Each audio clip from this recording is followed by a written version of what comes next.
Ken, we know you guys always emphasize yourselves. So getting back to what you do best, how have you guys been re-implementing that in practice? I think Colin said last week there was a lot of gap integrity and it was kind of compromised. Yeah, I think this week intensity picked up. I believe, you know, when you lose 2 games in a row, everything's at a premium, and we want to win each of these games. I mean, that's the whole point of us doing this work. If Colin feels like we lack some gap integrity, I know this week everything has been sound in terms of interior to exterior on the D line. I think the front seven has made it a focus to communicate, open things up, and really hone in on shutting down this run. I think, if we can make a team one-dimensional, then we can take advantage of a couple different things that we see on tape. What would be your assessment of a Bill Belichick offense post Tom Brady and the challenges of facing that? It's been a couple of years, but still. Right. I mean, it's still a very balanced. It's still a very balanced offense, and I think Bill Belichick is one of the greatest, coaches out there. Clearly a Hall of Fame coach because of the way he analyzes the game.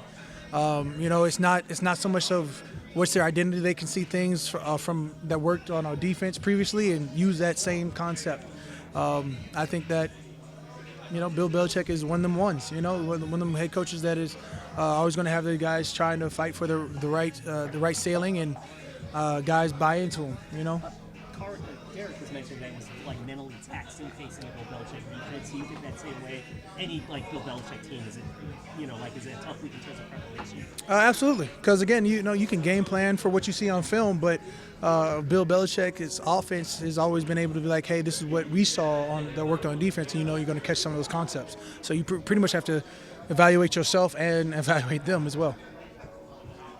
No, it's just one game, but 3-2 versus 2-3. You feel like 3-1 versus 2-2. These you can't worry about what's happened. You have to worry about what's in front of you. At this point, I'm trying to win each of these games 1 week at a time, 1 day at a time, 1 practice at a time. We're going to focus on the smaller details and focus on what we can hone in on. Get to Sunday and hopefully put a full game together in all 3 phases of the game. You got another quarterback who's somewhat mobile. How is it frustrating to get half a step away and get a hand on a guy? Zapp or Jones? Jones. I'm breaking down film on both. Look, at the end of the day, it's going to be up to D-line to collapse the pocket, make sure that he doesn't get those squeaky yardages because he's a little bit more elusive. Jones is a little bit more elusive in the pocket than you think he is, as well as Zapp. I mean, honestly, Jones has seen that he's throwing the ball a lot quicker than he has before. It's going to be one of those frustrating games. It's like the last 2 or 3 games.